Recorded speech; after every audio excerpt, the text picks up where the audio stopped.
Is muscle soreness actually a good indicator of a good workout or manual therapy session? In this video, I'll discuss some of my thoughts on muscle soreness.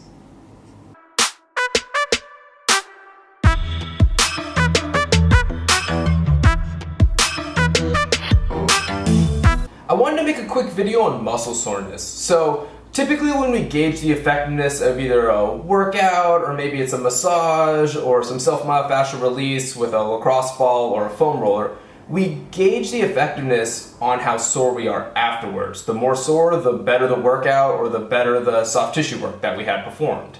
But in general, I think this is a bad way to gauge the effectiveness of a treatment or of an exercise program. I think we need to take a step back and say, what is the outcome that we're trying to achieve? So with exercise, maybe we're trying to get stronger, run faster, or run longer, or we're trying to lose weight. So those are the metrics we should be paying attention to, not necessarily how sore we are after each workout. That muscle soreness is more of a side effect. That's not why we're necessarily doing the exercise. And in fact, if we're looking at recovery, that soreness kind of limits our time that we can train. So if we're sore all the time, we start to run the risk of actually overtraining because our tissues aren't able to adapt to the loads that were being placed on them.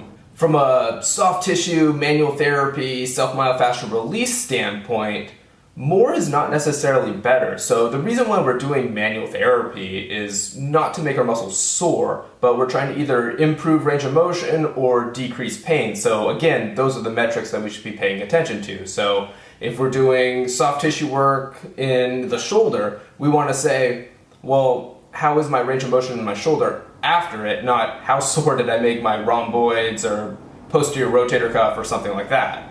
But with all that being said, I don't think that soreness is something that we have to completely avoid. It's a side effect. So if we exercise pretty hard one day, or if we do a lot of stretching and mobilizations, we might be a little bit sore in the tissues, and that's okay. I just don't think that it's something that we need to strive for.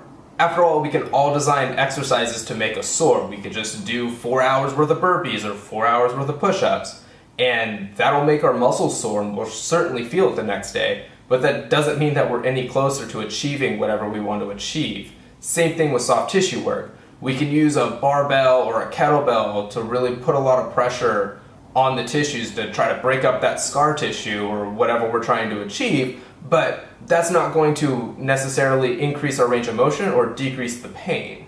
So in summary, I think that whenever we use these treatment interventions, whether that's exercise, manual therapy, massage, self-myofascial release with a lacrosse ball or a foam roller, we need to make sure that we focus on what we're trying to achieve. So whether that's trying to increase the strength of a muscle, improve the range of motion in a joint, or decrease the pain, those are the outcomes that we should be tracking, and those are the ones that we should be focused on.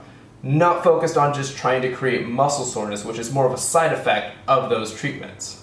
Thank you for watching this episode on muscle soreness. I hope that you found this information useful. I'd love to hear your thoughts, so leave me a comment below on what you think about muscle soreness. If you found this information useful, go ahead and give this video a big thumbs up. And if you want to see more of my content, go ahead and hit that subscribe button, which, this side. I'm going to go with this side for sure. But if they switched it, go ahead and push it over there. Wherever that red subscribe button is, go ahead and press that button. And I'll see you guys in the next video.